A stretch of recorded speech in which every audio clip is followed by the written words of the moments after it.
नमस्ते दोस्तों। 14वां अध्याय गुण त्रय विभाग योग।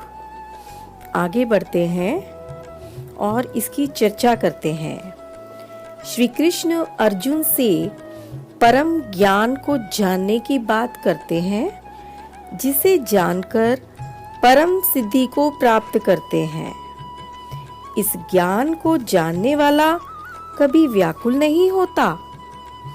श्री कृष्ण जड़ प्रकृति के 8 तत्व बताते हैं: जल, अग्नि, वायु, पृथ्वी, आकाश, मन, बुद्धि और अहंकार।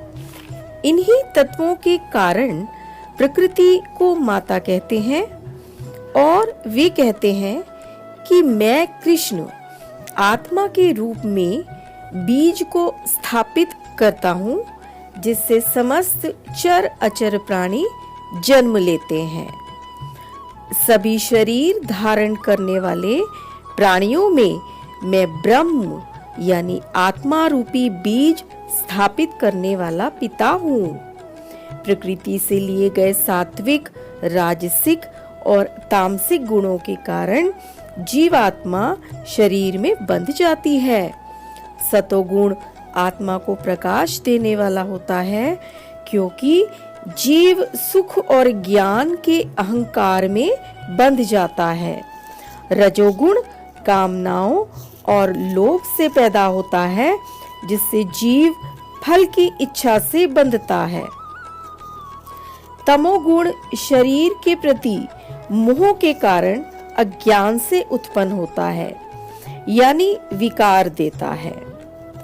सतोगुण बढ़ने पर मृत्यु प्राप्त करके निर्मल स्वर्ग जाता है। रजोगुण बढ़ने पर मृत्यु को प्राप्त मनुष्य सकाम यानी कामना युक्त काम करने वाले मनुष्यों में जन्म लेता है। तमोगुण बढ़ने पर मृत्यु को प्राप्त मनुष्य पशु पक्षियों आदि निम्न योनियों में जन्म लेता है। ब्रीफ में अगर कहें तो सतोगुण का फल निर्मल फल, रजोगुण का फल दुख और तमोगुण का फल अज्ञान कहा गया है। इन तीनों से बचना संभव है। जो तीनों को पार कर लेता है उसे परमानंद प्राप्त होता है।